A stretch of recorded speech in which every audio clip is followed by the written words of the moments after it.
Hello, so my author that I had to research and present about is Olaudah Equiano. He has an interesting name, but that is because he was born in the Kingdom of Benin, which is now modern-day Nigeria.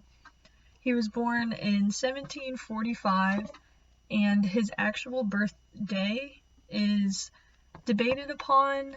No one is entirely sure what day he was actually born. It's questionable, but we do know that he was born in 1745, and there's also some speculation that he was born in the Carolinas.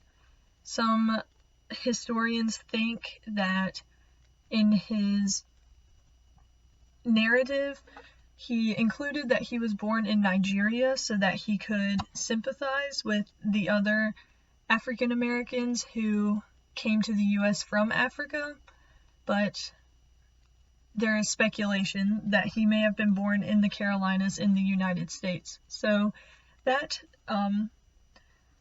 detail of his origin is also frequently debated.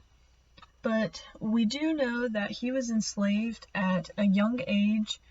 When he was just 11 years old, he and his sister were kidnapped and taken away by African slave traders to be sent away to another family and bought.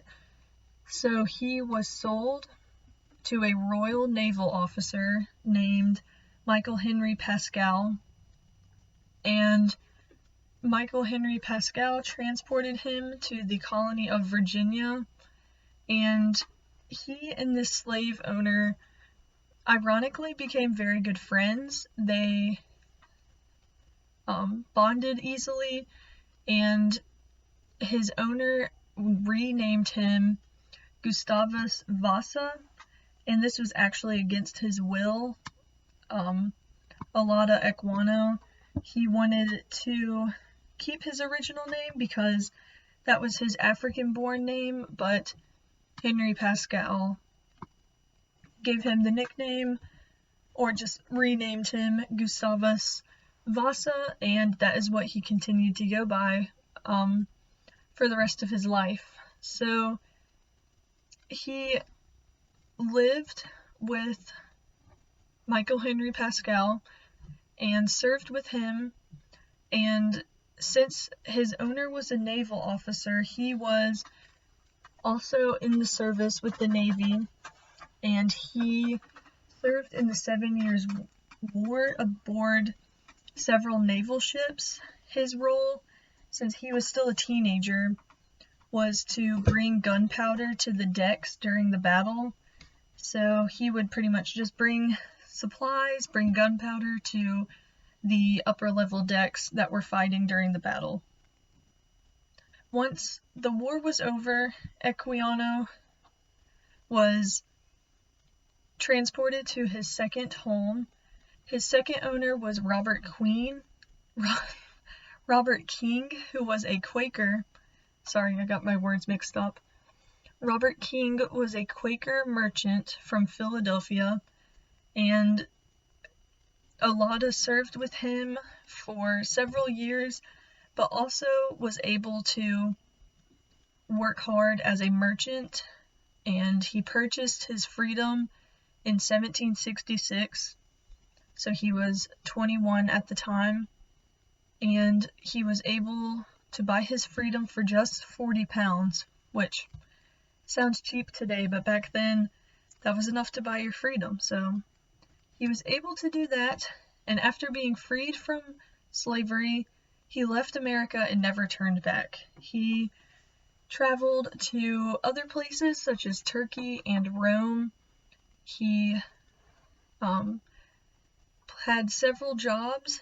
He worked as a free servant, he worked as a barber, and he also made money as a musician. He played the French horn in a band, and finally, after traveling across Europe and Asia, he settled down in London, and that is where he met his wife. In 1792, he married He married his wife, Susanna, and their marriage was a public interest, and it was reported in the London Gentleman's Magazine because people found it very interesting that they got married, and they had 2 daughters together, and they lived in London, but just 5 years after getting married, in 1797, Olaudah Equiano died for unknown causes. It could have been a sickness or just age at that time, since men didn't live as long as they do today. And his daughter, one of his 2 daughters, also died near after his death. So that is more of the basic knowledge of Olaudah Equiano, just some facts about his life and details of how he lived. So let's get more into what he believed in and his political views and religious passions. So, being an African American man, he was very passionate about the anti-slavery movement and the equal treatment of African Americans. He fought very hard for not just the freedom of American slaves, but also the freedom of slaves in Europe, because that was where a lot of the slave trade had originated before it moved to America. And before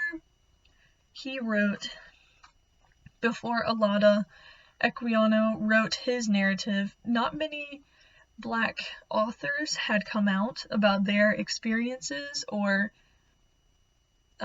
spoken out about their beliefs on slavery. So since Olaudah was educated, he knew how to speak eloquently, and he was educated in how to write, he was able to write his own narrative of his life.